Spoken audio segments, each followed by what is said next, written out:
Iran ने मुल्की तारीख का सबसे बड़ा और इंतहाई ख़तरनाक हमला कर दिया है और किसी मुल्क को नहीं छोड़ा।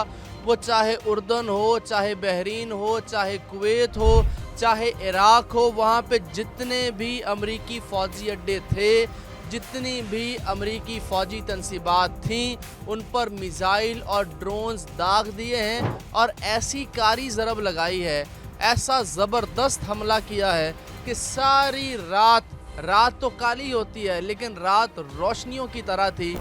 रोशनी किसकी है? आग की रोशनी है, मिसाइलों की रोशनी है और ड्रोन्स की रोशनी है। और अब एक इम्पॉर्टेंट खबर सुनिए, अभी अभी ये खबर आई है, ईरान ने कहा है कि ईरान पर अब हमला हुआ तो अमरीकी तनसीबात और इसके अलावा खित्ते में दुश्मन का ढांचा ऐसे मिटा देंगे जैसे कभी था ही नहीं। आबनाए हुर्मुज़ हमारी रेड लाइन है। तो आपको बता देता हूँ जनाब, मशरिक़ वस्ता में कल रात इस पूरी जंग में बड़ी भारी रही। अमेरिका ने भरपूर तरीके से हमला किया ईरान के ऊपर, सारी रात आग के शोले भड़कते रहे और सारी रात ईरान के ऊपर फ़ज़ाई हमले किए गए। लेकिन जवाबन ईरान ने बहरीन, कुवैत, उर्दन, इराक और जितने ममालिक हैं वहाँ पे अमरीकी फ़ौजी अड्डों को नीस्तो नाबूद कर दिया है। देखिए कुदरत की तकसीम, देखिए कि सुपर पावर ढेर हो चुका है। अल्लाह करीम ने ईरान को वो ख़ित्ता अता किया है कि पूरी दुनिया का 20% ऑयल वहाँ से गुज़रता है और दुनिया में किसी की हिम्मत नहीं है, किसी की जुर्रत नहीं है, किसी में इतनी सलाहियत नहीं है, किसी में इतना हौसला नहीं है कि वो ईरान से पंगा ले सके। अमेरिका ने लिया लेकिन अमेरिका भी फंस चुका है। अब 51% से ज़्यादा लोग अमेरिका में एहतजाज कर रहे हैं और वो कह रहे हैं कि ये ट्रंप की गलती थी, ट्रंप को इस जंग से निकलना चाहिए, अधूरी छोड़ के निकल आएँ ये जंग, बस किसी ना किसी तरह निकल आएँ क्योंकि फ्यूल प्राइसेस 200% तक इजाफा हो सकता है सर। 200%। अंदाज़ा लगाइए कितना बड़ा ये इजाफा होगा तेल की कीमतों में अगर ये जंग मज़ीद जारी रहती है। तो इसमें एक और बड़ी इम्पॉर्टेंट ख़बर ये मेरे पास आपको मैं बताता हूँ। 57% अमरीकी शहरियों ने कहा है कि ईरान जंग की मुखालफत की है और 51% ये कहते हैं कि फिल फॉर अगले सेकंड से पहले आप ये जंग ख़त्म करें और जनाब वापस आ जाएं। अमरीकी अवाम के टैक्स का पैसा आप इसराइल, वो जो सहूनियत का सरदार है, वो जो नेतन्याहू जो करप्ट तरीन आदमी है, वो जो एक्सटेंशन पे चल रहा है, जो इलेक्शन, वो जंग इसलिए नहीं रोक रहा कि उसके ऊपर तो केसेस हैं, इलेक्शन हारा हुआ है, एक सीट से वो अभी वज़ीर आज़म है और इलेक्शन इसलिए नहीं करा रहा कि अगर जंग रुक गई तो वहाँ की इसराइली कौम तो उसको निकाल बाहर करेगी और वो जंगी मुजरिम के तौर पे उसको सज़ा दी जाएगी। लेकिन सर देखिए ईरान का जो हौसला है, ईरानी हुसैनी है, वो शहादत से नहीं डरते हैं। आयतुल्लाह खामनई शहीद हुआ, इनको लगता था जनाब अब हम ईरान के ऊपर कब्ज़ा कर लेंगे, लेकिन कुछ नहीं हुआ। ईरानी आला फ़ौजी कमांडर मारे गए, इनको लगता था अब हम ईरान को यूं अपने कब्ज़े में ले लेंगे, लेकिन कुछ नहीं हुआ।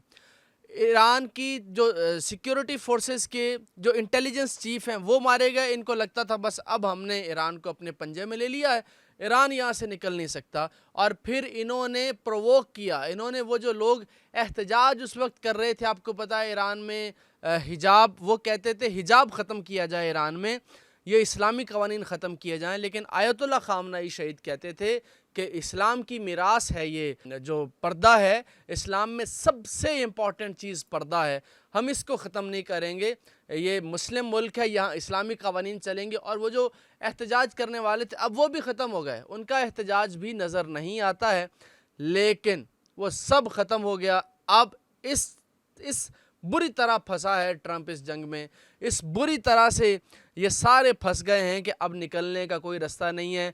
आप देखिए मिडल ईस्ट जो कि पावर का एक मंबा समझा जाता था, सऊदी अरब आपको इस जंग में खामोश बैठा नज़र आता है साइड के ऊपर। यूएई, उनके हुक्मरान, उनके बादशाह खामोश बैठे आपको नज़र आते हैं। कुवैत साइड पे, इराक साइड पे, कतर साइड पे, उर्दन साइड पे। आप पूरे मिडल ईस्ट में जितने ममालिक हैं, जितने खलीजी ममालिक हैं, आपको साइट पे नज़र आते हैं। एक मुल्क सुबह शाम दुनिया की हेडलाइंस में नज़र आता है, वेस्ट की हेडलाइंस में नज़र आता है, अखबारों की हेडलाइन में नज़र आता है, और वो ईरान है, क्योंकि उसने पंगा लिया है सुपर पावर से। हालांकि पंगा उन्होंने लिया, वो डट गया। उसने कहा भाई हमारी ये रेड लाइन है, हम इससे पीछे नहीं हटने वाले, आपने मुआहिदा करना है तो हमारी शर्त पे करें। वो कहते हैं ना कि इस शर्त पे खेलूंगी पिया प्यार की बाजी, जीतूं तो तुझे पाऊं, हारूं तो पिया तेरी। तो शर्तें ईरान की हैं, ठीक है। और वो अजहर फराग का एक शेर है कि तेरी शर्तों पे ही करना है अगर तुझको कबूल, ये सहूलत तो मुझे सारा जहां देता है।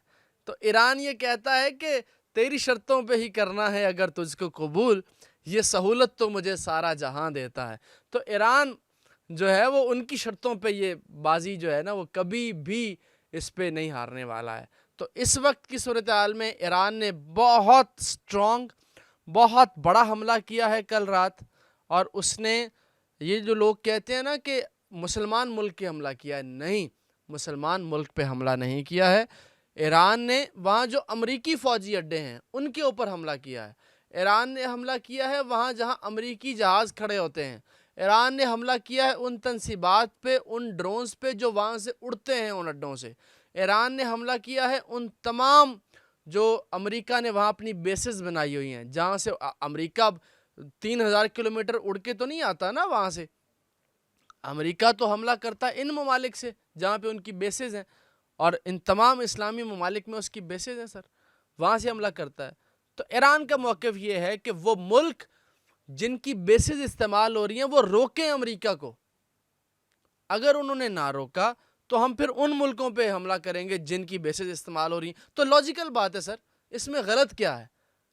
बहुत से लोग पाकिस्तान में अपनी मजहबी जो मैं यूँ कहूँगा कि अपने नज़रियात के इख्तिलाफ़ को ईरान से अपनी नफ़रत की बिना पे जोड़ देते हैं। तो ऐसा प्लीज़ मत कीजिए।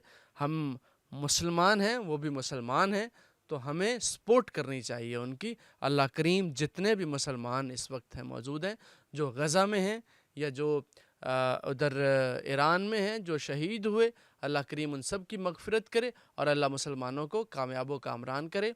इस वीडियो को लाइक नहीं किया तो लाजमी लाइक कर लीजिए, आमीन लाजमी लिखिएगा। चैनल पे नए हैं तो सब्सक्राइब कर लीजिए। अपना बहुत सा ख्याल रखिए। मुझे इजाज़त दीजिए। अल्लाह निगहबान।